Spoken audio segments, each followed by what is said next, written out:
अभी हम कभी पीछे मुड़ के नहीं देखेंगे फरीदा। हम साथ मिलके ये घर बसाएंगे अपने होने वाले बच्चों के साथ।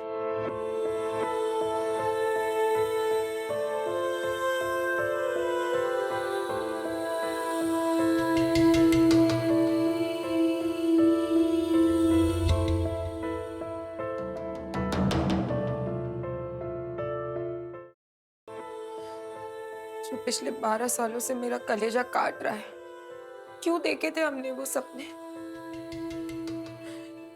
वो सपने नहीं होते तो हस्बी। देखो, जो बीत गया उसे याद करके हम आज नहीं बदल सकते। हर अंजाम के बाद एक नई शुरुआत करनी पड़ती है। हिम्मत से काम लो। पुलिस हमारे और अस्मी के साथ है। अस्मी का मेडिकल करवा लेते हैं। कहते हैं कि पुराने जख्म भले ही भर जाएं, लेकिन उसके निशान नहीं मिटते।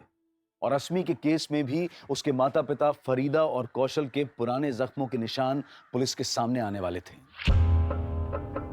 सर, फिलहाल ऐसा कोई बल्लू या बल्ली नहीं मिला है जिसका अस्मी के साथ कोई कनेक्शन हो, लेकिन कौशल के पड़ोसियों से खबरी ने एक इन्फॉर्मेशन निकाली है। फिर उसी स्त्री वाले ने बताया कि एक आदमी अस्मी, फरीदा और कौशल के बारे में पूछ रहा था। भाई साहब, ये लड़की वही है ना जिसके माँ बाप अलग अलग धर्म से हैं? वो आदमी कौन हो सकता है, फिलहाल इसका कोई लीड नहीं मिला। हो सकता है कि वो नंदिनी को कॉल करने वाला कॉलर हो या फिर अस्मी के साथ दुष्कर्म करने वाला। पर ये जो भी था, वो फरीदा और कौशल के अलग अलग मजहब होने के बारे में क्यों पूछ रहा था? इस बारे में फरीदा और कौशल से बात की? नहीं सर, फिलहाल उनसे कोई बात नहीं की। लेकिन सर, उस स्त्री वाले ने एक और बात बताई है। ये फरीदा कौशल की दूसरी बीवी है। दूसरी बीवी? हाँ सर, 12 साल पहले अपनी पहली बीवी से अलग होने के बाद कौशल ने फरीदा से दूसरी शादी की थी। हम उसकी पहली बीवी का पता लगा रहे हैं सर। और मनीष, इन सब बातों का अस्मी के साथ हुए दुष्कर्म से क्या ताल्लुक हो सकता है? सर हो सकता है। सर, अस्मी के फादर का फोन आया था। वो अस्मी का मेडिकल करवाने के लिए तैयार है।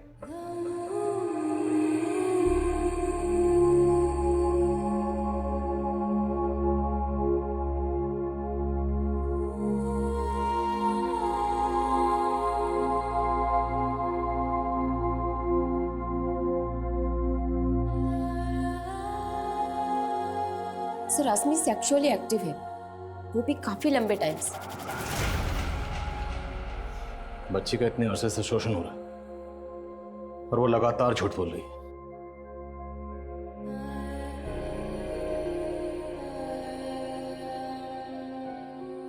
अस्मी बेटा,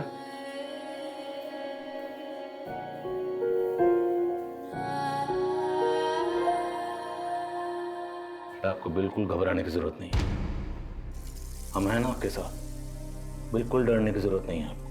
हम हैं ना, डरो मत। बताओ, आपके साथ ये सब किसने किया? नंदिनी मैडम को क्या नाम बताया था आपने?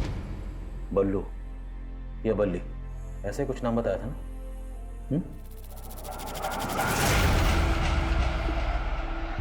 जो होना था हो गया, लेकिन अब तुम ये बातें किसी और को नहीं बताओगी। किसी को भी नहीं।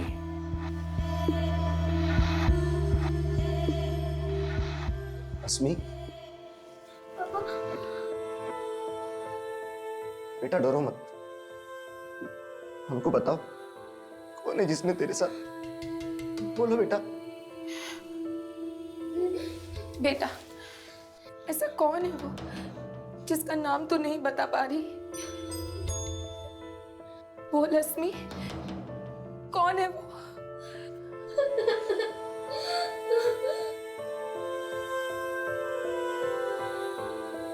आखिर अस्मी की चुप्पी की वजह क्या है?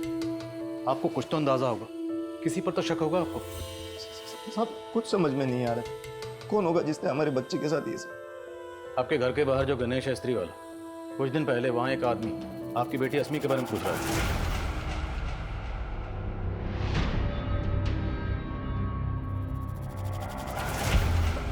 कौन आदमी?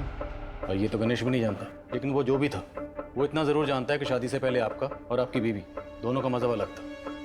हो सकता है वो आपका या आपकी बीवी का कोई ऐसा रिश्तेदार हो जो नहीं चाहता था कि आप दोनों की शादी हो। साहब, ऐसे तो फरीदा के भाई को एतराज था हमारी शादी से, लेकिन उनकी तो डेथ हो गई है। और आपकी पहली बीवी, उसे कोई एतराज नहीं था। आप उसे छोड़ के फरीदा से शादी कर रहे थे। साहब सरिता से मैं डिवोर्स ले चुका हूँ। डिवोर्स की वजह जान सकता हूँ? साहब हमारे बीच बनती नहीं थी। देख रही है, थक करके काम से लौटाओ, पानी तक नहीं दे सकती। तुमको नहीं दिख रहा है मैं भी काम कर रही हूँ, खुद भी तो ले सकते हो ना।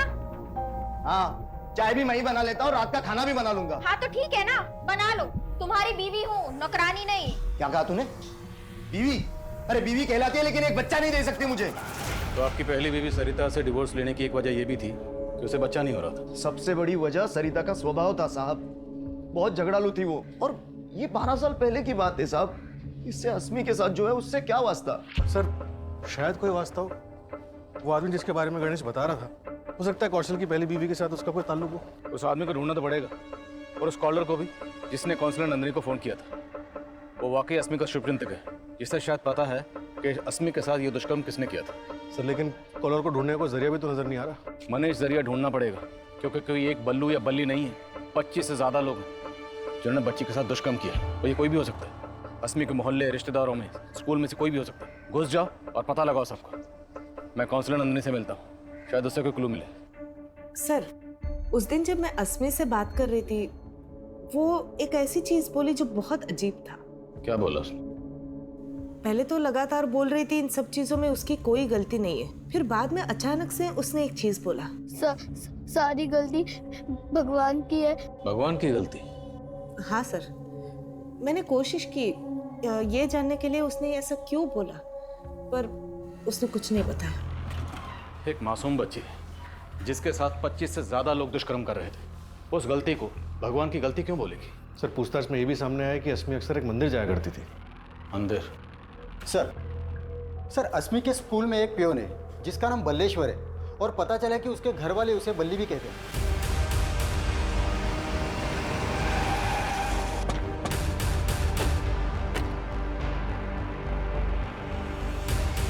हाँ सर, घर पे मुझे बल्ली कह के बुलाते हैं, लेकिन जो आप सोच रहे हो गलत सोच रहे हैं सर। सही क्या तू बोल? तेरे डर की वजह से अस्मी चुप है ना? सर आप गलत सोच रहे हैं, मैं वो नहीं हूँ। सही बोल रहा है, क्योंकि तू अकेला नहीं था, तेरे साथ और भी बहुत लोग थे। कौन थे बोलो? मुझे क्या पता साहब, मैं बेकसूर हूँ सर। ऐसे नहीं मानेगा ये। लेके जा। चल। व्हाट? आपके स्कूल की एक बच्ची का शोषण हो रहा है, और लंबे अरसे से हो रहा है, लेकिन आपको कोई आइडिया नहीं। कौन रिस्पॉन्सिबल है? देखिए सर, हम अपने स्टूडेंट के सिक्योरिटी का पूरा ख्याल रखते हैं, हमें उनकी प्रॉब्लम पता है, इसलिए तो हम उनकी रेगुलर काउंसलिंग करवाते हैं। लेकिन सर आप जो कह रहे हैं वो सुन के तो मैं खुद हैरान हूँ। हाँ सर जी, अस्मी आया करती थी पहले यहाँ, और तो और वो यहाँ आने के लिए 40 भी रखती थी। 40 आके 25 दिन पूरे हो गए, बस 15 बाकी है। अब आपको मेरी दादी को भी ठीक करना है और हमें अमीर भी बनाना है। फिर अचानक से उसने यहाँ आना छोड़ दिया। यहाँ आना छोड़ने की कोई और वजह तो नहीं है पुजारी जी? कोई और वजह? मैं कुछ समझा नहीं साहब। उस बच्ची का एक लंबे समय से शोषण हो रहा था, जिसका दोषी वो भगवान को मानती है। कहीं उसके दोषी का आपसे या फिर यहाँ पे रहने वाले किसी और से कोई लेने देना तो नहीं है? ये कैसी बात आप कर रहे हैं? यहाँ पर ऐसा कोई नहीं है, और ये भगवान का घर है। भगवान का घर है तो कौन है जिसको वो दोषी बता रही है? सर अस्मी को देख के मुझे कभी ऐसा नहीं लगा कि उसके साथ कुछ ऐसा हुआ होगा। आपको नहीं लगा होगा, लेकिन कोई तो होगा जिसको इस बारे में पता होगा। सर अब ये मैं कैसे बता सकती हूँ? आप अस्मी की क्लास टीचर हैं, तो आप इतना तो जानती ही होंगे कि ऐसी कौन सी फ्रेंड है जिसके अस्मी काफी क्लोज है। अस्मी आपकी बेस्ट फ्रेंड है। बेस्ट फ्रेंड तो एक दूसरे से सब कुछ शेयर करते हैं ना? अस्मी ने कभी आपको बताया कि उसके साथ कुछ गलत हो रहा है? नहीं अंकल, मुझे कुछ नहीं पता।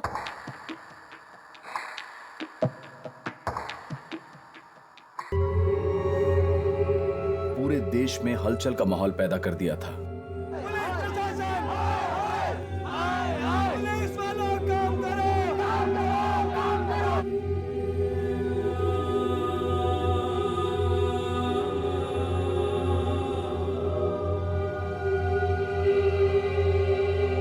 लेकिन सवाल यह था कि इतना सब सहने के बावजूद अस्मी चुप क्यों थी?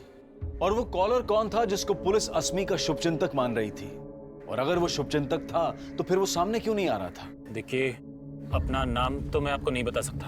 और वो कौन था जिसके बारे में गणेश ने बताया था? इन सभी कड़ियों को जोड़ने के लिए पुलिस अब कौशल की पहली बीवी सरिता से भी मिलना चाहती थी।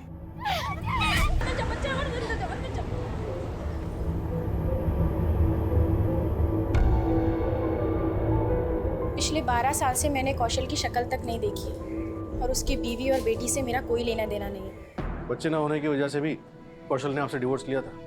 कहीं इसी जलन में आपने कौशल का बदला उसकी बेटी से तो नहीं लिया? इतनी गई गुजरी नहीं हूँ मैं। कौशल के मुझे छोड़ने की वजह फरीदा थी। एक तरफ वो मेरे साथ रह रहा था और दूसरी तरफ उस फरीदा से इश्क लड़ा रहा था। और वो फरीदा वो भी कुछ कम नहीं थी। जैसे कौशल ने मुझे छोड़ा, उसने भी अपने पति को छोड़ा था। क्या ये कौशल से फरीदा की दूसरी शादी थी? जी अब क्या पता, बदला फरीदा के पहले पति ने लिया हो और शक आप मुझ पर कर रहे हैं। ये फरीदा का पहला पति कौन था?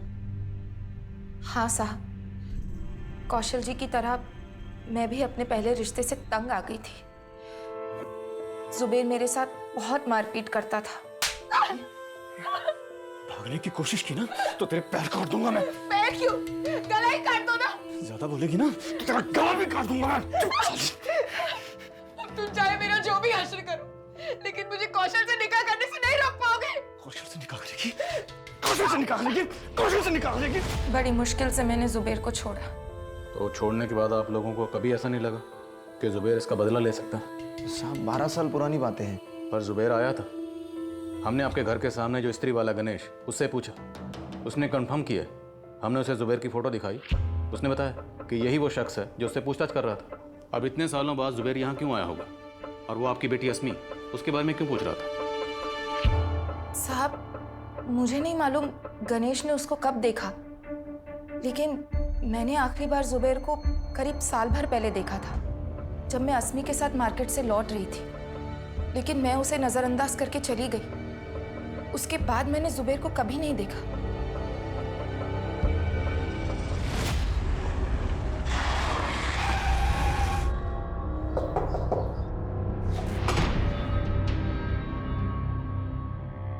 जी सर, वहाँ तो मैं अपने काम से गया था। मुझे तो पता भी नहीं था फरीदा वहाँ रहती है। अचानक मेरी नज़र उस पर पड़ी, लेकिन तू फिर भी वहाँ गया? सर मैंने कहा ना, मैं काम के सिलसिले में वहाँ बार बार जाता रहता हूँ। अगली बार जब गया तो मैंने उस लड़की को देखा, तो मैंने उसके बारे में पूछ लिया। सिर्फ पूछा ही नहीं, तूने कौशल और फरीदा से बदला लेने के लिए उनकी बेटी अस्मी के साथ दुष्कर्म करने का प्लान भी बनाया। कैसी बात कर रहे हैं सर? जिस दुष्कर्म का इल्जाम आप मुझ पर लगा रहे हैं, कौशल तो उसे मेरी बेटी समझता है। तेरी बेटी? हाँ सर, अगर उसमें बच्चा पैदा करने की हिम्मत होती ना तो पहली बीवी से कर लेता। सर आप बेकार का इल्जाम मुझ पर लगा रहे हैं सर। मैं तो आज भी अनाथ का बाप बनके बच्चा गोद लेने की कोशिश कर रहा हूँ। साहब कौशल जी ने कभी ऐसा शक नहीं किया मुझ पर। अब तो मुझे भी पक्का लग रहा है कि जुबेर हमसे बदला लेने के लिए ऐसी बातें कर रहा है। कहीं ये जुबेर हमको घुमा तो नहीं रहा? उठा के तोड़े सर उसे, हो सकता है। सर अस्मी की फ्रेंड मुन्नी के बारे में हमने पता किया। मुन्नी का उसके फादर के अलावा कोई नहीं है। और सर कुछ दिन पहले तक अस्मी मुन्नी के घर में आया जाया करती थी, लेकिन अभी नहीं आती। तुम कहना चाहते हो कि मुन्नी अगर कुछ छुपा रही है तो अपने फादर की वजह से छुपा रही है? मैं स्कूल जाऊंगी तो पुलिस अंकल फिर से वही सवाल पूछेंगे, इसलिए अब मैं स्कूल ही नहीं जाऊंगी पापा। नहीं मुन्नी, तुम स्कूल जाना नहीं छोड़ सकती। तुम्हें डरना नहीं है, हिम्मत से काम लेना है, समझी?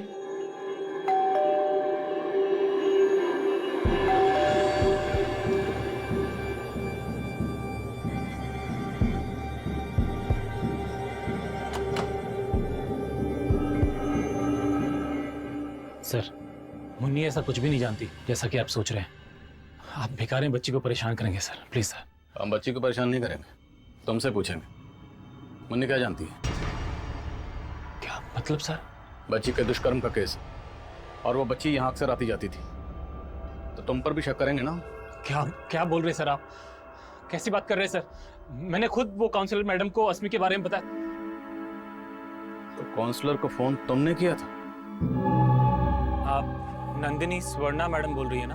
हाँ जी, आप कौन? देखिए अपना नाम तो मैं आपको नहीं बता सकता। तो मुझे फोन क्यों किया? क्योंकि आप LNC पब्लिक स्कूल के बच्चों को ग्रुप काउंसलिंग देने जाती है ना। उस ग्रुप में एक बच्ची ऐसी भी है जिसका काफी लंबे टाइम से शोषण हो रहा है।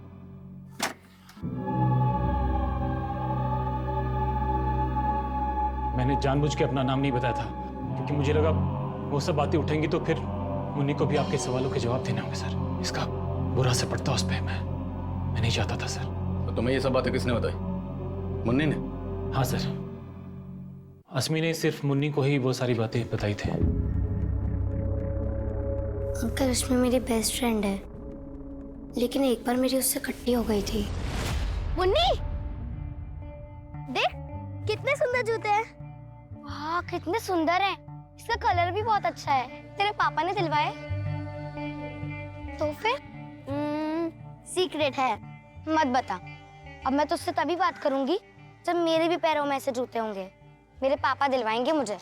मुन्नी, तेरे पापा तुझे इतने महंगे जूते दिलवा सकते हैं, लेकिन मेरे नहीं।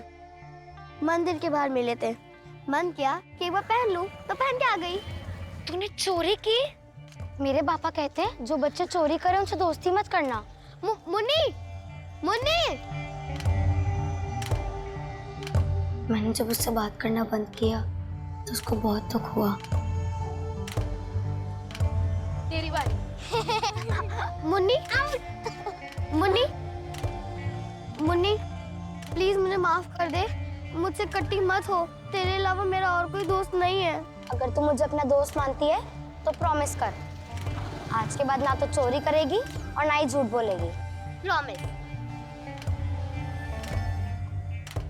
रश्मि मेरे साथ बहुत खुश थी, पर अचानक से वो अपसेट रहने लगी।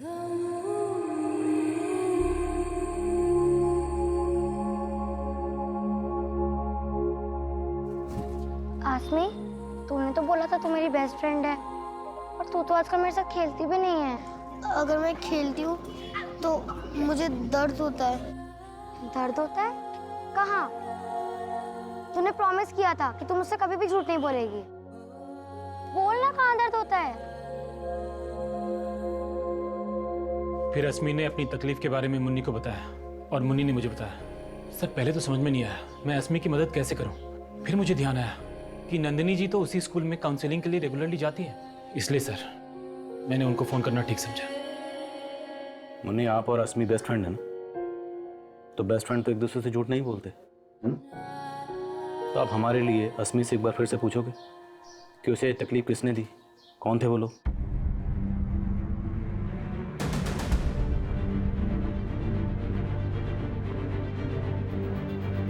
अस्मी ने इतनी सी उम्र में क्या कुछ नहीं झेला, ये सोचकर किसी की भी रूह कांप जाए। लेकिन पुलिस के लिए अब भी यह पहेली थी कि अस्मी के गुनहगार आखिर कौन थे। कर रही हूँ, मुझे आपसे कुछ बात करनी है। आपके बाद बाकी बच्चों से भी बात करूंगी, पर आपसे पहले, क्योंकि आप स्पेशल हो। मैं स्पेशल हूँ? इसीलिए तो बुलाया है। अच्छा, अभी एक गेम खेलेंगे। रेडी? ठीक है, मैं जो भी क्वेश्चन पूछती हूँ उसका फटाफट जवाब देना है। दोगे? आपका फेवरेट क्या है, चॉकलेट या आइसक्रीम? चॉकलेट। डैडी या मम्मी? अम्मा। Favourite person? दादी। वेरी गुड, ये गेम में तो आप जीत गए। अभी हम दूसरा गेम खेलते हैं। मैं जो बोलती हूँ वो करना पड़ेगा, करोगे? अच्छा, अभी आप हाथ लेके जाके कान खींचो। हाँ। कान खींचते हो तो अस्मी को कहाँ दर्द होता है? कान में। नाक खींचते हो तो कहाँ दर्द होता है? नाक में। और खांसते हो तो कहाँ दर्द होता है? तो ये दर्द कहीं उस बैड टच की वजह से तो नहीं है जिसके बारे में मैंने पिछले क्लास में सारे बच्चों को बताया था? नहीं मैडम। यस भी और नो भी। मतलब ये दर्द उस बैड टच की वजह से है, पर आप मुझे बताने से डर रहे हो, है ना? देखो, मैं आपको एक सीक्रेट बताती हूँ। अगर आप मुझे सब कुछ बता दोगे ना तो मैं किसी को नहीं बोलूंगी। और आप मुझे नहीं बताओगे तो मुझे आपके मम्मी पापा से बात करना पड़ेगा। नहीं मैडम, उनको मत बताना, उनको कुछ भी मत बताना। तो आप मुझे बता दो वो कौन है। अस्मी, जैसे स्ट्रांग होके तुम ये दर्द सह रहे हो ना, वैसे स्ट्रांग होके मुझे उनका नाम बता दो।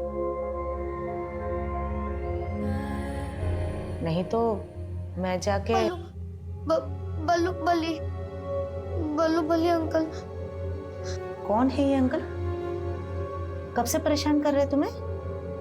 क्लास 5 से।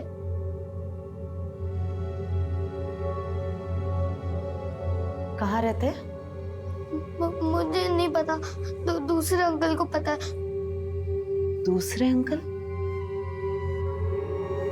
क्या वो दूसरे अंकल भी तुम्हारे साथ? क्या ये सिर्फ 2 लोग हैं या और भी? और कितने लोग हैं बेटा?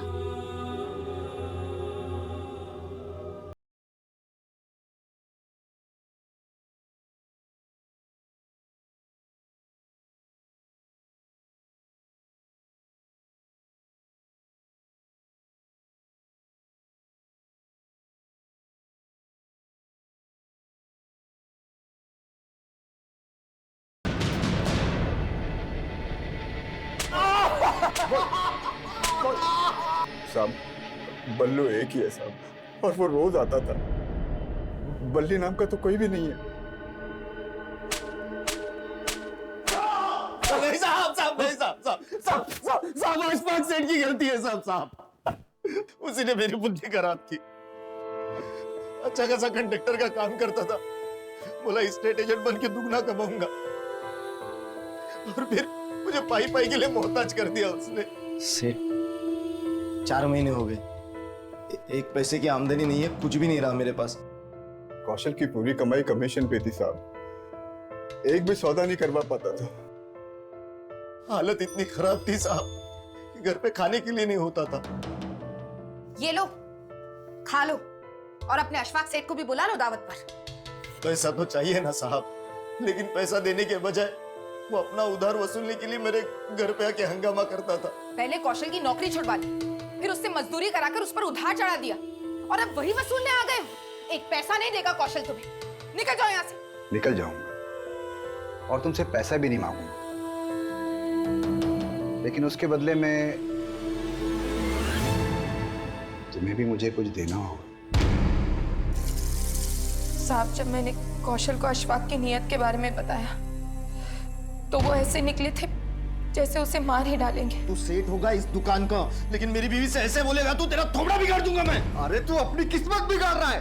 तेरे को मैं सिर्फ ऊपर से पैसा ही नहीं दूंगा, तेरा सारा कर्जा माफ कर दूंगा कौशल।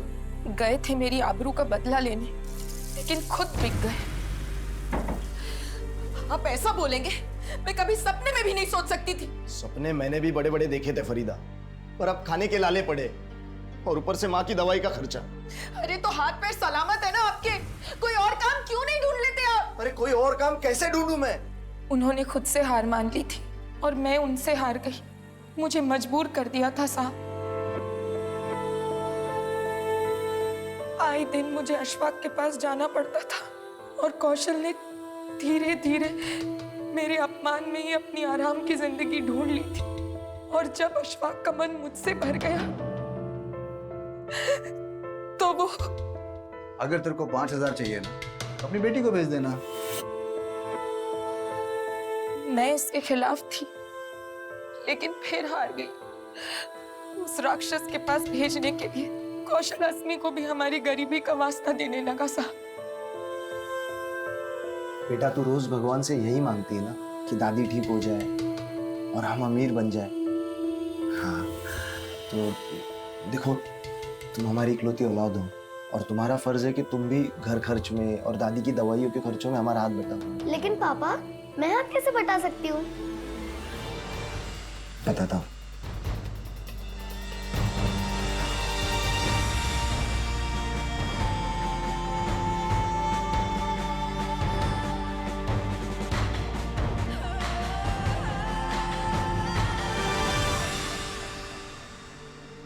गरीबी का वास्ता देकर तुम लोगों ने अस्मी को यह पट्टी पढ़ाई कि वो जो कर रही है सही कर रही है, और अपना गुनाह छुपाने के लिए उससे चुप रहने का नाटक भी करवाया।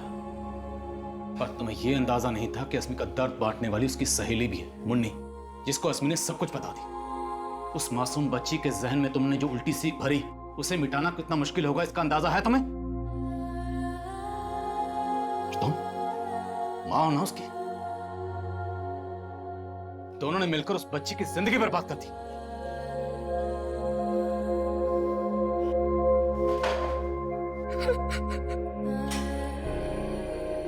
ऐसे दुष्कर्मों से जुड़े केसेस को लेकर हम सालों से अफसोस जता रहे हैं, कभी कैंडल मार्च निकालकर तो कभी धरना देकर। हम ऐसे घिनौने आरोपियों को सख्त से सख्त सजा दिलवाने की मांग करते हैं और अदालत भी ऐसे आरोपियों के प्रति कड़ा रुख अपनाती है, लेकिन फिर भी ऐसे अपराध रुकने का नाम नहीं ले रहे हैं। लेकिन इस केस का सबसे हैरान कर देने वाला पहलू यह है कि जिस गुनाह के लिए अस्मी के माता पिता को सजा मिलने वाली है, उस गुनाह को अस्मी उनका गुनाह नहीं बल्कि अपनी जिम्मेदारी समझ रही है। उसका सॉरी अम्मा लिखने का भाव भी यह था कि वो मासूम समझ रही थी कि वो सारी बातें सबके सामने लाकर उसने अपने पेरेंट्स का भरोसा तोड़ा है, इसलिए वो सॉरी फील करती है। अब सोचे कि उस बच्ची को समझाना क्या आसान होगा कि उसके माता पिता उससे कुछ भी सही नहीं करवा रहे थे। और मान लीजिए कि अगर एक उम्र के बाद उसको एहसास होता भी है कि उसके माँ बाप उसका शोषण कर रहे थे, तो उसके दिल पर क्या गुजरेगी। बचपन में जब कुछ एक गलत शुरुआत से शुरू होता है तो उसे फिर से सही और नई शुरुआत दे पाना हमेशा मुश्किल होता है। अब मैं अनूप सोनी आपसे विदा लेता हूं, फिर मुलाकात होगी क्राइम पेट्रोल सतर्क के ब्लैक हेडलाइंस अध्याय में एक और नए केस के साथ। और याद रखें, क्राइम और आपके बीच में सिर्फ इतना फर्क है कि आप कितने सतर्क हैं। सतर्क रहें, सुरक्षित रहें।